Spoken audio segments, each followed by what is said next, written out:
কথায় আছে না, স্বাস্থ্যই সম্পদ। এই কথাটা যে কতটা সত্যি তা বোধহয় আমরা প্রমাণ পেয়েছিলাম করোনার সময় বা করোনা পরবর্তী নিউ নর্মালে। অনেকেই দেখবেন বলেন যে করোনার পরে না আমি খুব অসুস্থ হয়ে পড়েছি, আমি আগে কত কাজ করতাম এখন হাঁপিয়ে যাই। অনেকে বলে আমার না হার্টের সমস্যাটা মনে হয় করোনার পরেই শুরু হয়েছে। এরকম অনেক কথা আমরা শুনতে পাই অনেক আমজনতার মুখ থেকে। মোদ্দা কথা হলো করোনার পর মানুষ এই স্বাস্থ্যক্ষেত্রের পুরো বিষয়টা নিয়ে বা নিজের শরীর সম্পর্কে একটু বেশি সচেতন হয়েছেন, অন্তত চিকিৎসকরা সেটাই মনে করেন। ধরুন মানুষ অসুস্থ হলো, মানুষ কোথায় যাবেন? তার যাওয়ার ক্ষেত্রে রাস্তা রয়েছে দুটো, একটা হচ্ছে সরকারি স্বাস্থ্যক্ষেত্র, একটা হচ্ছে বেসরকারি স্বাস্থ্যক্ষেত্র। দুটো ক্ষেত্রেই বেশ কিছু সুফল আছে, বেশ কিছু অভিযোগও রয়েছে। প্রথমে সরকারি স্বাস্থ্যক্ষেত্রের কথা বলি, সেখানে তো দেখেছেন টাকা পয়সা কম লাগে ঠিকই, বা কোনো ক্ষেত্রে লাগে না ঠিকই, কিন্তু মুড়ি মুড়কির মতন অভিযোগ। অগত্যা একটু পয়সা থাকলে মানুষ আর সরকারি স্বাস্থ্যক্ষেত্র না গিয়ে এখন চলে যাচ্ছেন বেসরকারি হাসপাতালে। কিন্তু কারা যাচ্ছেন? বেসরকারি হাসপাতালেও তো রীতিমতন চড়া জিনিসপত্রের দাম। সেখানে একটা ছোট্ট কিছু করতে যাবেন, একবেলা ভর্তি হবেন 1000 টাকা বেরিয়ে যাবে, এক সপ্তাহ ভর্তি হবেন লাখ টাকা বেরিয়ে যাবে। তাই আমজনতা শরণাপন্ন হয় মেডিক্লেমের। মেডিক্লেম শব্দটার সঙ্গে আমরা মধ্যবিত্ত বাঙালি আজকে নয়, বহু বছর ধরে প্রচলিত। আর এই বহু বছর ধরে অনেকগুলো প্রশ্ন উঠছে। ধরুন আমার বাড়িতে আমার বাবা মা বয়স 65 বছর, 70 বছর, 75 বছর বা 80 বছর, তারা কি মেডিক্লেমের সুবিধা পাবেন নতুন করে? মানে কেউ ধরুন হয়ে রয়েছে আলাদা কথা, কেউ ধরুন কোনো কারণে মেডিক্লেম করাননি, এবার কি তিনি করাতে পারবেন যার বয়স 80 বছর? এই একটা প্রশ্ন উঠছে। ধরুন আমার বাবা বা মা দীর্ঘদিন ধরে হার্টের ওষুধ খান, হার্টের সমস্যা রয়েছে, মেডিক্লেম করানোর পর হঠাৎ করে হার্ট অ্যাটাক হলো বা হার্টের মেজর কোনো সমস্যা হলো, তাহলে কি তারা যে রোগটা ছিল তাদেরকে তার জন্য পুরোপুরি মেডিক্লেমের সুবিধা পাবেন? অনেকেই বলেন যে দাদা মেডিক্লেম তো আমার আছে, কিন্তু জানেন তো অনেক হ্যাপা পোহাতে হয়। আর মেডিক্লেম পেতে গেলে আমার তো একদিন হাসপাতালে ভর্তি হতে হবে, আমি সকালে গেলাম বিকেলে চলে এলাম, তাহলে কিন্তু হবে না, মেডিক্লেম কোম্পানি আমাকে টাকা দেবে না। হ্যাঁ, এই ধরনের অভিযোগ আমরা শুনি মাঝে মধ্যে। এইরকমও জটিলতা রয়েছে। আমরা যেমন শুনছি এই জটিলতার কথা বা এই অভিযোগের কথা, তেমন আইআরডিএও কানে এই কথাগুলো গেছে। আর সূত্র বলছে আইআরডিএ এবার আগামী বছরে পুরো বিষয়টাকে আরও সরল করতে চলেছে, আমজনতার আরও উপযোগী করতে চলেছে।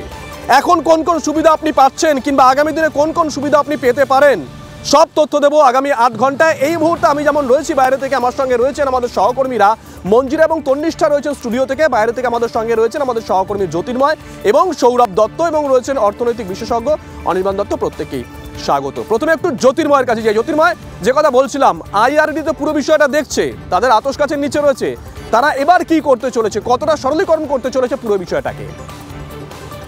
দেখো, 3টি গুরুত্বপূর্ণ সিদ্ধান্ত হতে চলেছে, অর্থাৎ তা নিয়ে ইতিমধ্যেই আইআরডিএ মেডিক্লেম সংস্থাগুলির সঙ্গে তারা আলাপ আলোচনা শুরু করে দিয়েছে। এবং যে খবর আমরা পাচ্ছি যে জানুয়ারি মাসের 2য় সপ্তাহের পরে এই বিষয়ে চূড়ান্ত সিদ্ধান্ত নেওয়া হতে পারে। কি 3টি গুরুত্বপূর্ণ বিষয়? এখনো পর্যন্ত যে সিদ্ধান্ত রয়েছে বা যেটা প্রচলিত রীতি, 65 বছরের পরে আর কারো মেডিক্লেম করা যায় না। সেক্ষেত্রে যেটা সিদ্ধান্ত হতে চলেছে বা প্রপোজাল, তা হচ্ছে 80 বছর বয়স পর্যন্ত মেডিক্লেম করা যেতে পারে। দ্বিতীয়ত যেটা গুরুত্বপূর্ণ বিষয় এবং যে ক্ষেত্রে আমরা প্রত্যেকেই কার্যত সেই সমস্যার সম্মুখীন কোনো না কোনো সময় হয়েছি, তা হচ্ছে ডে কেয়ারে যদি আমরা কোনো রকম চিকিৎসার জন্য যাই, অর্থাৎ হাসপাতালে গেলাম, চিকিৎসা করিয়ে চলে এলাম, রাতে থাকতে হলো না, তাহলে মেডিক্লেম পাওয়া যায় না। এক্ষেত্রে রাতে থাকা বাধ্যতামূলক যদি মেডিক্লেম পেতে হয়। মার্কেট সার্ভে বলছে যে অধিকাংশ ক্ষেত্রেই দেখা যায় যে এক্ষেত্রে মেডিক্লেম মানুষ পাচ্ছেন না, বা অকারণে তার প্রয়োজন না থাকলেও মেডিক্লেম পাওয়ার জন্য তারা রাতে থাকছেন। এবারে যে সিদ্ধান্ত নেওয়া হচ্ছে তা হচ্ছে মেডিক্লেমের ক্ষেত্রে ডে কেয়ারেও টাকা পাওয়া যাবে, অর্থাৎ রাতে না থাকলেও মেডিক্লেমের টাকা ক্লেম করা যেতে পারে।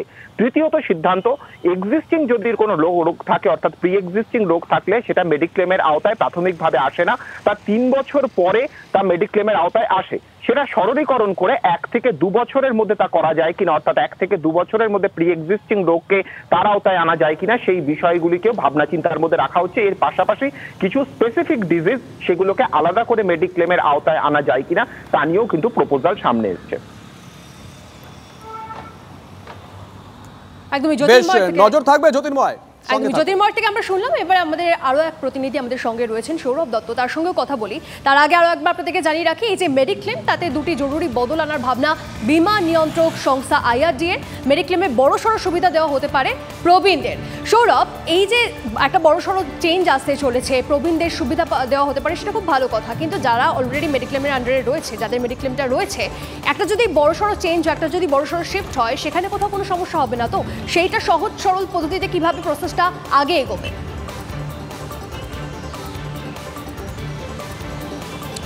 আর তন্নিষ্ঠা দেখো, জ্যোতির্ময় যে সুযোগগুলোর কথা বলা হলো যে আগামী বছরের সামনে অর্থাৎ বর্ষবরণের উপহার হিসেবে আমরা পেতে পারি, সেই সুবিধাগুলোর ক্ষেত্রে যেটা সবচেয়ে প্রথম যে দিকটা হচ্ছে সেটা হচ্ছে এই যে বয়সের ঊর্ধ্বসীমায় ছাড়।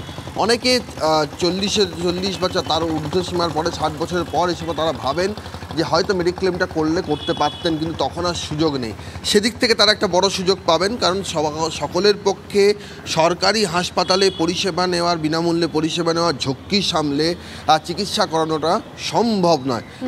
সরকারি হাসপাতালে চিকিৎসা যদি করতে হয় শুধুমাত্র দীর্ঘ অপেক্ষা, দীর্ঘ লাইন, সেটা শুধু একমাত্র সমস্যা নয়। সরকারি হাসপাতালে চিকিৎসা করানোর সবচেয়ে যেটা অন্যতম শর্ত তা হচ্ছে লোকবল।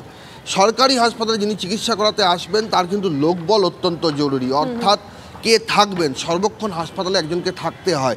বেসরকারি হাসপাতালে কিন্তু সেই ঝক্কি কিন্তু নেই। ফলে অনেকেই কিন্তু বেসরকারি হাসপাতাল, সেই জন্য বেসরকারি হাসপাতালকে বেছে নেন সেই জায়গার থেকে। এই ভিড় ভাড়াক্কা, কারোর কাছে পরিষ্কার পরিচ্ছন্নতা একটা বিষয় হয়ে থাকে, এবং সেকেন্ড হচ্ছে লোকবল। ফলে তাদের ক্ষেত্রে কিন্তু মেডিক্লেম হচ্ছে এমন একটা অস্ত্র যেখানে বেসরকারি হাসপাতালে যে পাহাড় প্রমাণ যে বিল বা আকাশ ছোঁয়া যে বিল, সেখানে খানিকটা লাঘব করতে পারে এই মেডিক্লেম। সেখানে যারা বয়স ধরো 60 বছরের বেশি তারা হয়তো করাতে পারছেন না। এটা যদি 80 বছর পর্যন্ত, এখন যেটা ভাবনা চিন্তা চলছে যে 80 বছরের অ্যাটলিস্ট অন্তত বোঝা যাচ্ছে বেশ কিছু সুযোগ সুবিধা মিলতে চলেছে। আগে এই বিষয়টা কোন দিকে এগোয়, কিভাবে প্রসেসটা চেঞ্জ হয়, আমরা অবশ্যই সেদিকে নজর রাখবো। অনির্বাণ দত্ত, অর্থনীতি বিশেষজ্ঞ, আমাদের সঙ্গে এই মুহূর্তে সরাসরি রয়েছেন। অনির্বাণ, আপনার কাছে আমার যেটা প্রশ্ন, এই যে বয়সের ঊর্ধ্বসীমা বাড়ানো হলো 65 থেকে 80, আর ডে কেয়ারের ক্ষেত্রেও বিমার সুবিধা পাওয়া যাবে, এই যে এতটা বড় একটা পরিবর্তন, এই বদলের কারণ আপনার কি মনে হয়? দ্বিতীয়ত, বাজারে এর কতটা ইম্প্যাক্ট হতে পারে? দেখুন, এটা ওয়েলকাম স্টেপ বলবো। মানুষের সাধারণভাবে আমাদের যে জীবনযাত্রার মান এবং তাতে আমাদের যে এখন অ্যাভারেজ মর্টালিটি রেট, তাতে 65 বছরের উপরের মানুষ যারা আছেন তাদের সত্যি হসপিটালাইজেশনের দরকার পড়ে, এবং সেক্ষেত্রে এই বেসরকারি হসপিটালে হয়তো তারা যান। সেক্ষেত্রে এই মেডিক্লেমের প্রসারটা যদি তাদের উপরে দিয়ে যায় এবং তারা যদি সেটার আওতাভুক্ত হন, তাহলে যথেষ্টই সুবিধা হবে, 1 নম্বর। 2 নম্বর হচ্ছে যে ডে কেয়ারে আপনি আননেসেসারিলি আপনার ধরুন 1 ঘন্টার একটা ছোট্ট অস্ত্রোপচার বা 2 ঘন্টার জন্য আপনার একটা প্রাথমিক শুশ্রূষা করে আপনাকে হয়তো বাড়ি পাঠিয়ে দেওয়া যেত, কিন্তু মেডিক্লেম যেহেতু আওতাভুক্ত হয় না, আপনাকে আননেসেসারিলি রাত্রে থাকতে হবে, এবং তার জন্য হসপিটালের বিলটাও বেড়ে যেত। অ্যাকচুয়ালি তাহলে হসপিটালও এর সুবিধাটা পেত। যেখানে আপনার 10,000 টাকার কাজ হয়ে যেত, সেখানে রাত্রে আপনি থাকলে সারা দিনের খরচা হয়তো 30,000 টাকা হয়ে যেত। বেসরকারি হসপিটালের ক্ষেত্রে একটা জিনিস মাথায় রাখতে হবে, সেটা হচ্ছে আপনি যত বেশিক্ষণ থাকবেন তত আপনার মিটারটা চালু থাকবে, আপনার ওভারঅল খরচাটা বাড়বে। এবং আলটিমেটলি মেডিক্লেম থাকলেও আপনি দেখবেন এই 15 থেকে 20% টাকা আপনাকে নিজের পকেট থেকে দিতে হয়। এবং এই যদি সাধারণ মানুষ মেডিক্লেমের আওতার সুবিধাটা নেওয়ার জন্য হসপিটালাইজেশনে হসপিটালে ভর্তি হলেন এবং তারপর 15% টাকা তার নিজের পকেট থেকে বেরিয়ে গেল, তাহলে তো মানুষটার সুবিধা হলো না, 1 নম্বর। 2 নম্বর হচ্ছে এই মেডিক্লেমে আরো যেটা চেঞ্জ করার দরকার, সেটা হচ্ছে প্রবীণ নাগরিকরা যাদের ছেলেমেয়েরা বিদেশে আছেন বা অন্য রাজ্যে আছেন, বাড়িতে নেই, তাদেরকে আমি রিকোয়েস্ট করব আপনারা হসপিটালে গিয়ে একবার দেখুন প্রবীণ নাগরিকদের মেডিক্লেমের সুবিধাটা পাওয়ার জন্য কত রকম ভাবে তাদেরকে কতগুলো ফর্ম ফিল আপ করতে হয়। এখন আমরা ডিজিটাল ইন্ডিয়ার কথা বলছি, ডিজিটাইজেশন সর্বত্র। আপনি যখন মেডিক্লেমটা করছেন তখনই আপনি অনেক ইনফরমেশন আপনার দিচ্ছেন, আপনার মেডিক্লেমের একটা কার্ড দিচ্ছে, সেই কার্ডটা দেখালেই আপনি হসপিটালে ভর্তি হতে পারছেন না, তার সঙ্গে আনুষঙ্গিক 10টা ফর্ম ফিল আপ করতে হচ্ছে। এবং আপনি হয়রানি কমানোর একটা কথা বলছেন, একদম এটা যেমন একটা গুরুত্বপূর্ণ দিক, তবে এটাও ঠিক যে যদি সত্যি বয়সসীমাটা বেড়ে 65 থেকে 80 হয়, তাহলে সাধারণ মানুষ, বিশেষত প্রবীণরা অন্তত অনেকটাই সুবিধে পাবেন। আর মেডিক্লেম পেতে গেলেই রাত্রে থাকতেই হবে হসপিটালে, এই বিষয়টাও যদি, এই বাধ্যবাধকতাও যদি না থাকে, তাহলেও সাধারণ মানুষের আখেরে অন্তত লাভ হবে। অনির্বাণ, আপনাকে অনেক ধন্যবাদ।